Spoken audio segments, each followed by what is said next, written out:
13 ғасырдан астам уақыт өтті қазақ даласында исламның көркендеп келе жатқанына.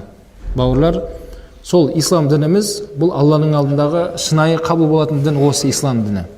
Алла Тағала Құран Кәрімде аузубиллахи минаш ражим инна дин индаллахи ислам.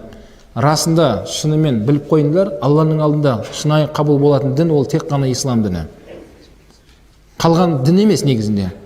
Бірақ енді адамдар солай дін деп өздері жасап алған діндер бар қазіргі күнде. Ол пайғамбар алейхиссалам уақытында да болды. Мушриктер өздерінің құдайларының санын 360-ға жеткізіп алған еді олар, иә? Бірақ ішіндегі шынайы қабыл болатын дін ол ислам діні. Біздің ұстанып келе жатқан дін ислам, ол Алла Тағала тарапынан келген дін. Иә? Адамдар ақылдасып, немесе пайғамбар алейхиссалам ойлап тапқан бір идеология емес бұл. Болса ислам дінінің бұның авторы ол Алла Тағала.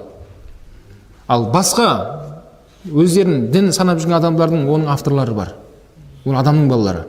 Адамдар өздері соны жасап алған. Бауырлар, дұрыс түсінуге шақырамыз. Біз біреудің діндерін мансұқтайын деп жатқан жеріміз жоқ. Бірақ қазіргі қоғамда өздерін дін деп сондай бір қоғамдық бірлестік мүмкін құрып алған шығар өздері. Мүмкін олардың діндері өздеріне, біздің дініміз өзімізге. Бүгінгі дәрісіміздің жалпы мақсатымыз өзіміздің дінімізді қаншалықты олардан ерекшеліктеріміз бар. Мысалы, көлікте де адам көлік алатын кезде сұрастырып, ерекшелігін сұрап аласыз ғой. Мысалға, Жапонның машинасын алатын болсаңыз, сұрастырасы, европейкі ме, америка ме, араб па, қайсысы? Қандай айырмашылықтары бар ішінде? Деп сұрастырасыз ба, сұрастырмайсыз ба? Сұрастырасыз. Сөйтіп, ішіндегі ақшаңыз жетсе, барынша сізге ыңғайлы көбірек сондай пайда келтіретін жағын аласыз. Дәл сол секілді, әрине, мысал ретінде айтылып жатқан мысалдар, біздің дін исламында көп артықшылықтарымыз бар. Осы нәрсені білуге шақырамыз, бауырлар. Соның біріншісі, біздің ұстанып келе жатқан діннің авторы ол Алла Тағала.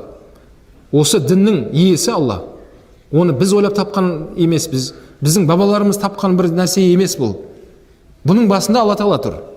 Расул алейхиссаламға шариғатты түсірді, осыны үмметке жеткізуді пайғамбарға жүктелінді. Пайғамбар алейхиссалам өзінің миссиясын орындап кетті. Солай ғой.